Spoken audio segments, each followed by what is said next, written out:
Oh shit, I guess we're recording.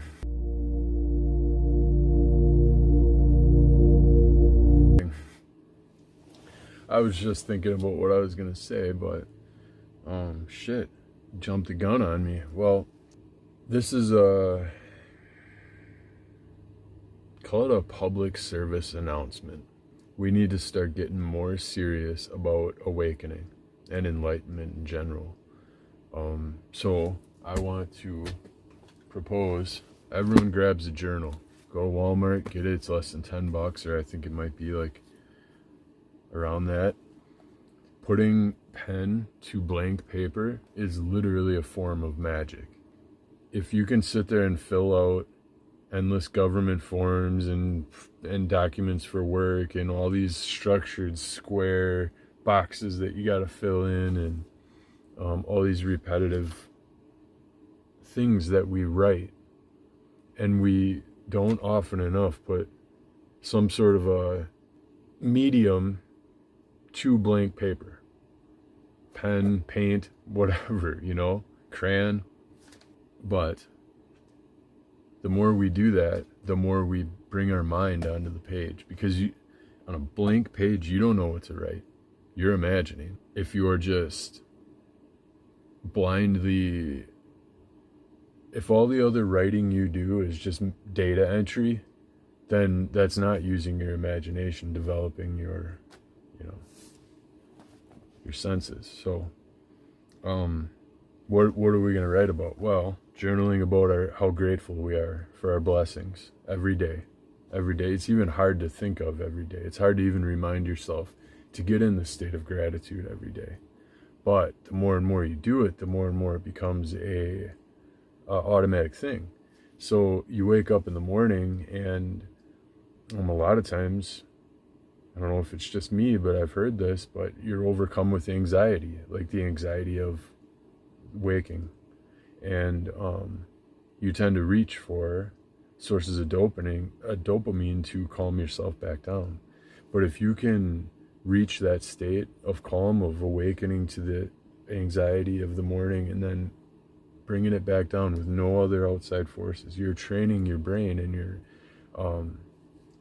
physiology to be able to self-soothe and bring it down by itself. Therefore, you're not reaching to outside sources and getting addicted to those outside sources. You don't realize that. I'm literally using it to record this video. I was gonna show you my phone. And we don't realize how addicted we get to it, because it's such a source of relief for us from those moments of our day when we feel those hits of cortisol from the incoming anxiety, when we feel boredom, when we feel stress. You're waiting in line somewhere and you feel a little bit, I don't know, out there in the open or seen or whatever it is. You reach for your phone, look at your phone, and then it's just, okay, I'm safe, I'm good, dopamine, good, scroll. So that's just an example of how waking up in the morning and jumping straight into your gratitude and your just feeling of just acceptance and contentment right away, that extinguishes that cortisol and gets you right back into a flow state, or it allows you, it primes the scene for you to be into a flow state. So my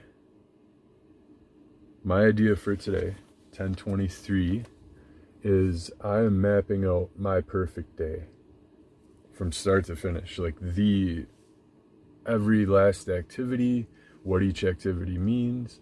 I've spoken previously in videos about the power of ritual, and how, like, if you can ritualize everything in your life, everything becomes sacred. Everything gets your full intention and attention. But mostly intention is what you want to put into the most things that you do for yourself and the people that you care about. That's where you want your intention to go. Not because you're giving your attention to something else, your intention is misdirected. It's usually falls short of either where you intended it to go, or missed communication happens because you don't have your full attention. So you can't give it an actual intention. And that's the idea, is they steal away your emotional energy through various sources that we can get into. But once some of that is gone, once you're no longer focused on your flow state, and the fact that everything in your day, when it is done with intention, leads to further flow state related synchronicities and, flow. So if you can be distracted from that flow state, now your intention can get funneled and focused towards something else. One thing to get you out of the flow state is terrible traffic, getting to work, being at work, wishing you'd really rather be anywhere else but here. You're not in the flow state. Now your energy and your emotional energy, like it or not, is being just completely deluged into your work. But if you are able to maintain a flow state and bring that to work, now you can feel that sense of, I'm here, I'm complete, I'm whole. There's nothing outside of myself that I need. I'm not tired. I don't need an energy drink. Like, I'm not hungry. I am here to do my, fulfill my purpose and my mission. And that allows you to put that frame of intention and attention 100% towards something that's going to benefit you and benefit your company and, whatever you're putting that intention towards. But if you don't have that full flow state, now it's just misdirected. They're getting probably 80 cents on the dollar for your work, and it has a higher potential to be corrupted, or in some way. Not that it is that the energy is gonna be corrupt, just that it has that misplaced energy could be, if it's not driven by intention and focus, it's easier to get diverged. Of all the fucking words in the English language, you'd think I'd be able to come up with one for something like that. But anyway, the journal. So, my perfect day. I also thought about, write down the people that inspire you the most. Probably more for their virtues and values versus their accomplishments and abilities. You know what I mean? Like, ability is fine, but depending on what it is. And I think you know where I'm going with this, is like, pick some good heroes, people that, just whatever. Why are they your heroes? What makes them so impressive to you? What have they done? What are some of the things they've shown you? Highlight that in your journal and just remember those people that were important in shaping your frame. And just other stuff, like whatever else you'd want to journal about. I mean, mine it's almost a daily thing at this point. I'm about this far through it, and it's got writings of all sorts in it. So like, whatever comes to mind. But from day to day, put different things down in there, like, I really had an impact in this person's life today, or this person really had an impact in my life today, or just different things. Just keep you flowing. If you have ideas for creative work, like poems, I got poems in here. I got stories, and it might never even see the light of day, but you might put something out that's just like someone someday finds absolutely beautiful, and you change their life for it. Like, that's worth writing it down. I think that's worth experimenting. And at this point, between you and the journal, that's where it stays. it's, no one ever has to see it. These are your thoughts. So I think it's a very healthy activity to do. Something that I think if we can bring more of the focus and attention back onto ourselves, and so that it's not stolen by so many things in the media and the circus of the news and politics and society and fashion and money, all these things that can distract us and make us feel small and make us feel fearful and jealous and just a lot of these emotions that this outside world can just by being itself are able to make you feel certain things. And that's that emotional energy. That's that loosh. When you're exposed to something and you feel a certain way, that's exactly what, that is generated inside of your head. You're doing that. Now it's going towards them.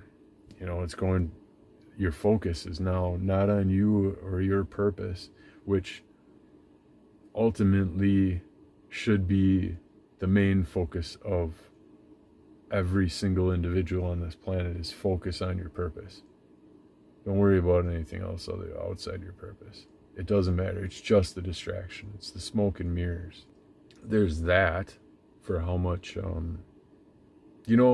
it's weird because we're talking a lot about the Egyptians again, and maybe we never stopped, but in certain circles, I don't think the Egyptians are,